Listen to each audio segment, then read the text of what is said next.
Hello, YouTube friends. It's Randy here with We Crafty Creations, and I am here with a video about the categories on Goimagine.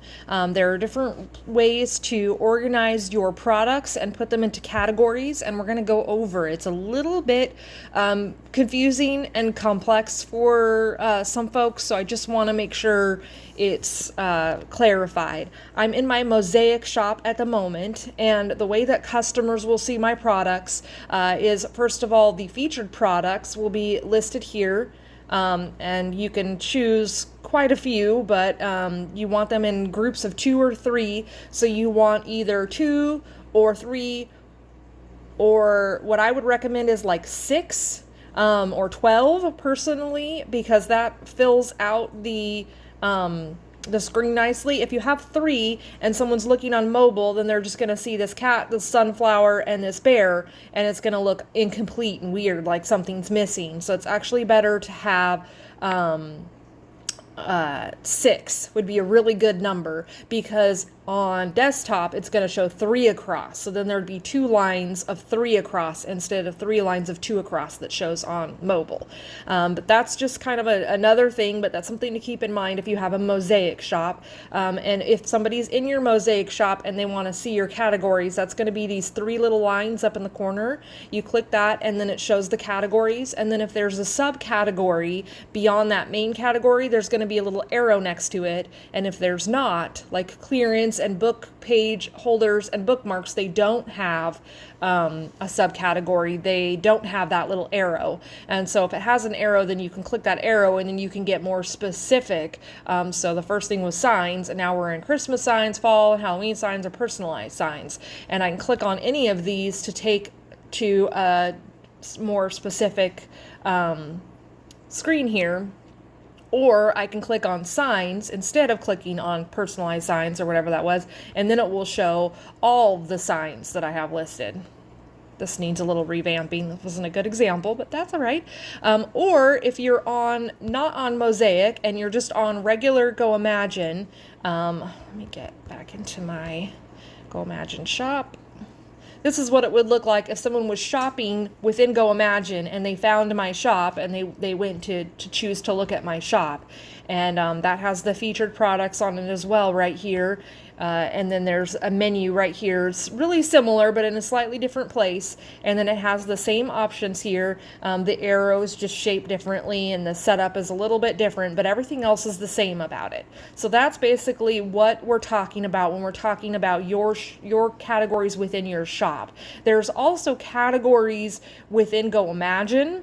And that is going to be if someone searches for something like mom gift, let's just say, and then they see all sorts of different kinds of things here, and then they decide that they wanted to see jewelry, they could go to this filter and scroll down, and then they could choose one of these categories here, such as jewelry, and then they would just be seeing jewelry instead of seeing shirts and other things that they weren't wanting to get for their mom. So that's basically how that all pans out. Hopefully that all makes sense. So then going to my Goimagine shop here, those categories, here's on a listing. I'm editing a listing right now. There is marketplace categories, and that is where I just showed you the jewelry. That is, we can't choose any words we want for this. There's predetermined categories that Goimagine has chosen, and you can pick up to 2 categories for your item to go into. And that part's pretty simple, I think. You just basically start searching the word that you think your item belongs to, and then when you find it, you click on it, and then you click away, and then it adds it. Now, we got shop categories here, and we have to add these before they appear here. Otherwise, it's just going to show me the shop categories that I've already chosen. So, if you go back to your main dashboard in Goimagine, and then you click shop categories here, this is where you can create and edit your own shop categories. So I have a whole bunch of different categories here.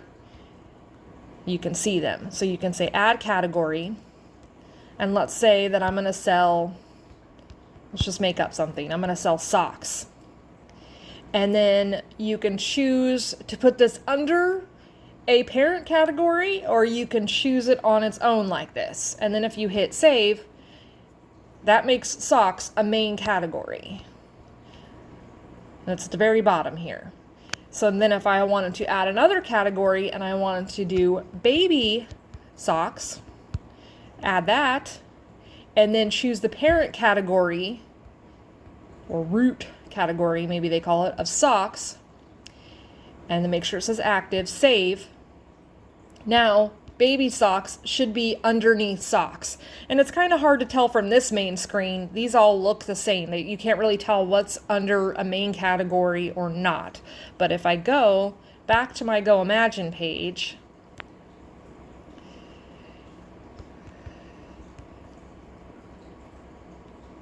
and then I go to my menu, maybe it didn't update. It should have saved there. And so far it has not saved there. So let me... It's because I have no products. So I have to have a product. That's why.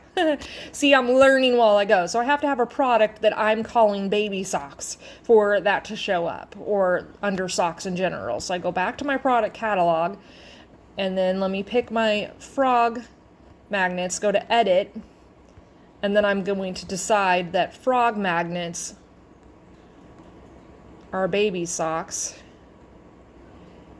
Click that, and I could click just socks if I didn't want it to be under baby socks. This is a terrible example. I should have picked animal lover gifts or something like that to make it actually make sense, but hopefully this is easy to follow along. And then I hit save, so I'm saving this product under that. Now I go back in here. Let me refresh this to make sure. Menu.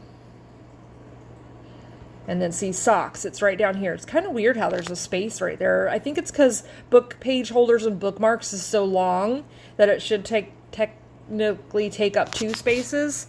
I don't know if it would be, I don't know if I want to look at that. It's kind of a pain. Yeah, whatever. Anyways, so yeah, socks is on here. And so if I were to click this and I wanted to look at socks, or if I clicked baby socks, either way, this product is going to show up. Hopefully that all makes sense. That's using the new dashboard. And yeah, so basically number one thing is, before you try to make it apply to a product, you need to go, so from the main dashboard, it's just the 3 little lines up there, and then it's under shop categories. And then you would need to add a category, and then you can add another category, and you can choose which one's the parent category. So as you saw, I have signs, and then I have 3 different kinds of signs. I'll have ornaments, and then I'll have 3 different kinds of ornaments. Magnets, and then multiple kinds of magnets, that kind of thing. So you can do it however you want. It's completely up to you. It just depends on what kinds of things you sell and everything, of course. But yeah, once you make a category, and then if you want to have a subcategory under it, then you'll make that as well. And you don't have to have a subcategory. You can just have categories. You don't have to have them specific like that. But anyways, then you have to go into the product, and you have to actually change that product to add that category. And that's under shop category, search categories, or searches. It's telling you to search for it. But yeah, so I'm going to take off baby socks. Obviously, I don't want that. But if I had under...